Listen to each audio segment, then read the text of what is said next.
Now the moment of inertia of a ring or hoop. Suppose the ring is like this.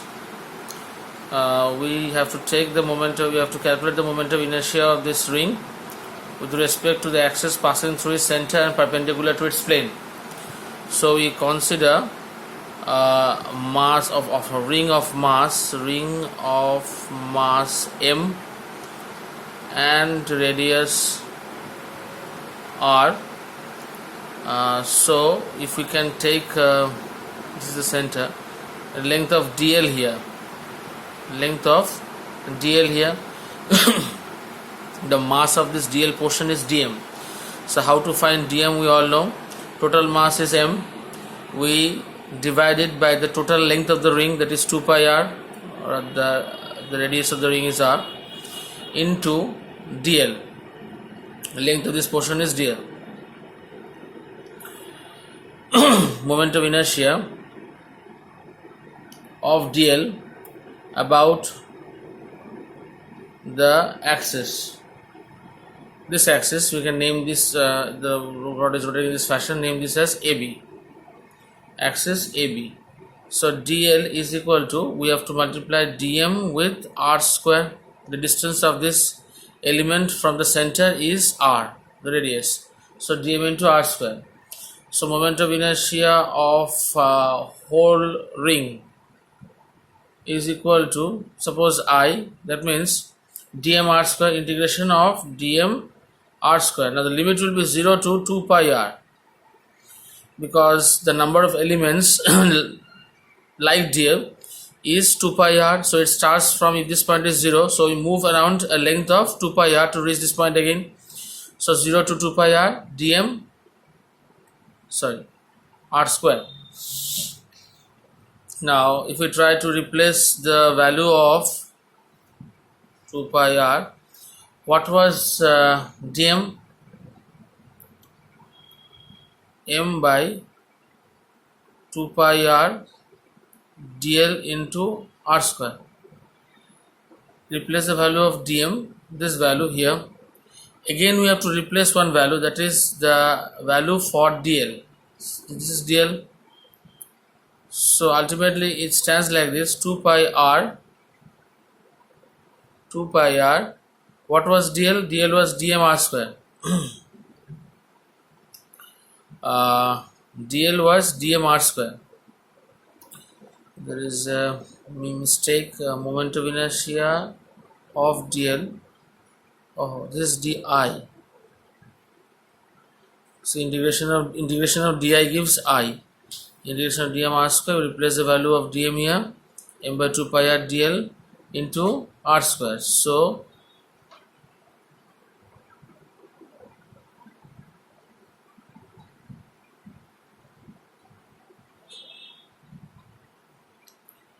m by m r square by 2 pi r is constant, it comes out of the integration.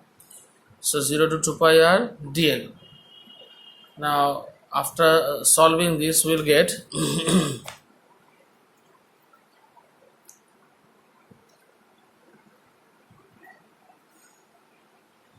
m r square by 2 pi r, m r square by 2 pi r integration dl. That means L 0 to 2 pi r. So m r square by 2 pi r into 2 pi r. So 2 pi r and 2 pi r gets cancelled. The result will be m r square. So the moment of inertia of the whole ring about an axis passing through its center and perpendicular to its plane is m r square. Now we take some other special cases.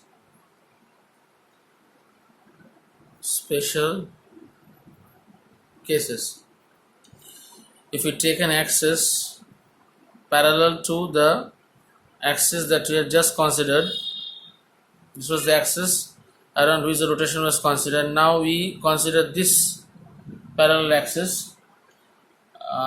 Suppose this, it looks like a moment of inertia. You can write it like this: moment of inertia about the tangent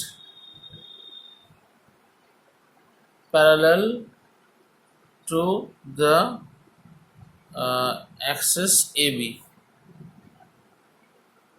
Now this axis AB is also known as the geometrical axis.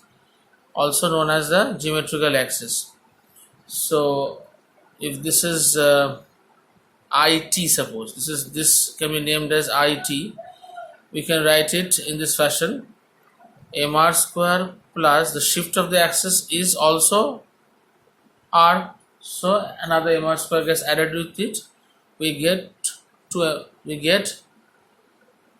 it is equal to mr square plus mr square, because the shift in the axis is r. So mr square is equal to 2mr square. Now secondly, this is number 1. Number 2, moment of inertia about a diameter. Now if we are asked to find out the moment of inertia about a diameter, that means we have to apply the perpendicular axis theorem.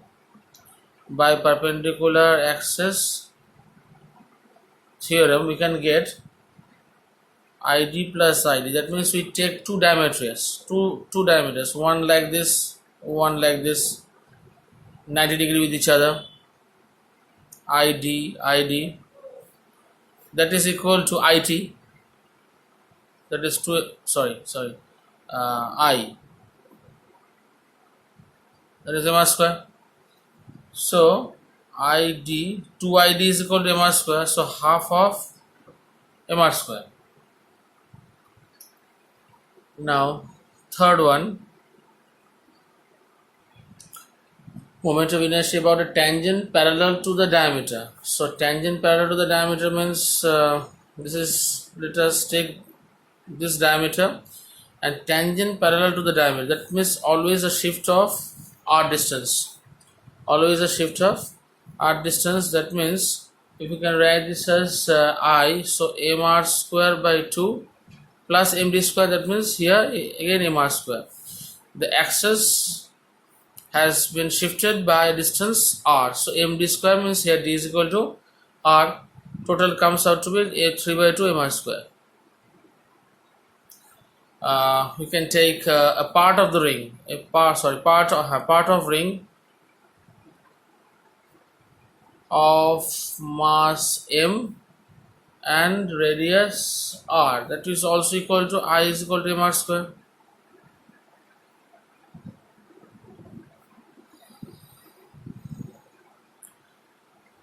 Now a odd question: moment of inertia of elliptical ring or hoop.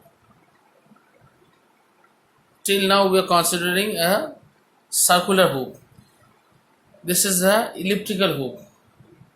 So elliptical hoop means this is the major axis 2a, so half of this is a. This is the minor axis, so half is b. 2a and 2b are the two major axes and minor axis. So I is equal to m by 2 a square plus b square. This is the formula for moment of inertia of an elliptical ring. Now we will be trying to find out the moment of inertia of a disc. Now how does a disc look like? This is a disc. Now after finding out the moment of inertia of a ring, this becomes a little bit easier. We consider a ring.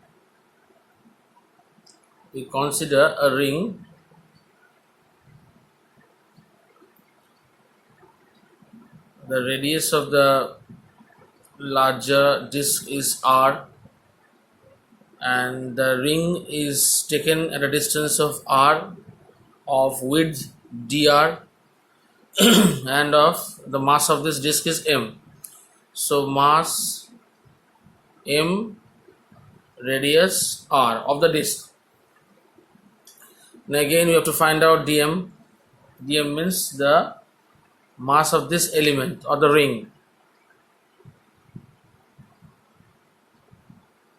Mass is total mass was m, area is pi r square, that is the mass per unit area into the area of this ring. So area of this ring is 2 pi r into dr. 2 pi total length of this into dr. So 2 pi r dr. It sums out to be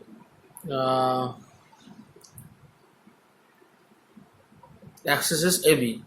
So moment of inertia about AB. Moment of inertia about AB of this ring, of this dm, or rather the small ring. So di is equal to dm into r square. So moment of inertia of whole disk, moment of inertia of the whole disk. That means I integration of di, integration of dm r square. We have to take the limits of 0 to r, from 0 till r. So after solving this, this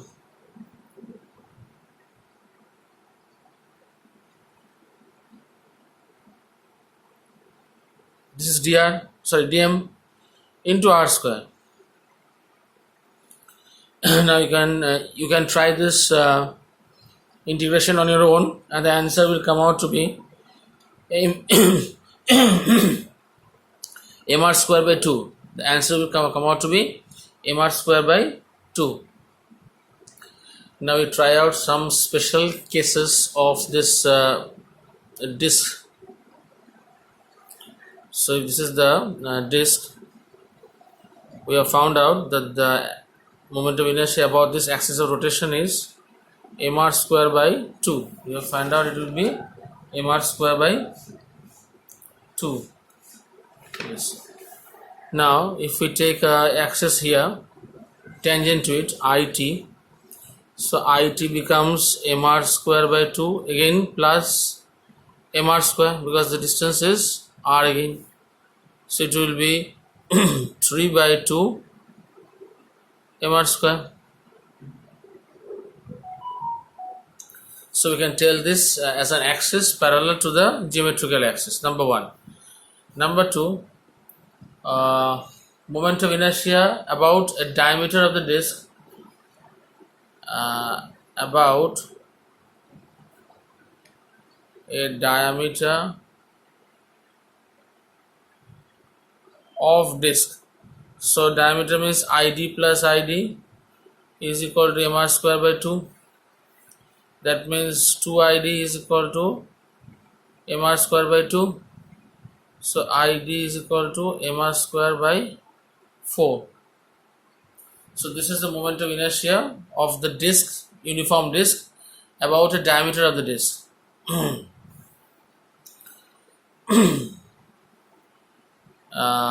Third one, moment of inertia about a tangent parallel to diameter. Try to find along the moment of inertia along this axis. Now along the axis, or along this axis, that is along the diameter, we have got mr square by 4. So I must be equal to id plus mr square. id is equal to mr square by 4 by plus mr square. So it becomes 5 by 4 mr square. Now very important for the joint entrance, that is moment of inertia of a small part of disk, small part of disk of mass m. Small part of the disk means like a sector.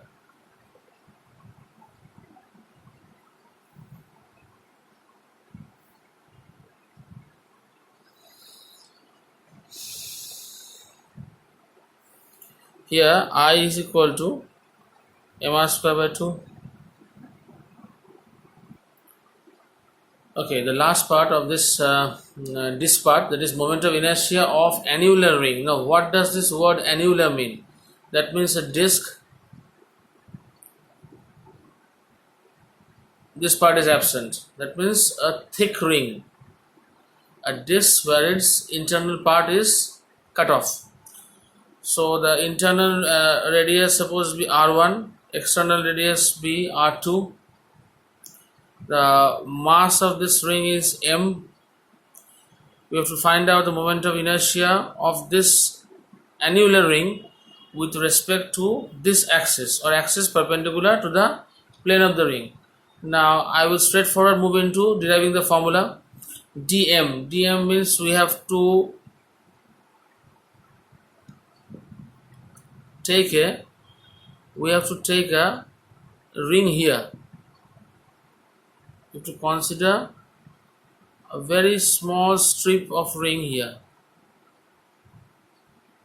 This is a ring.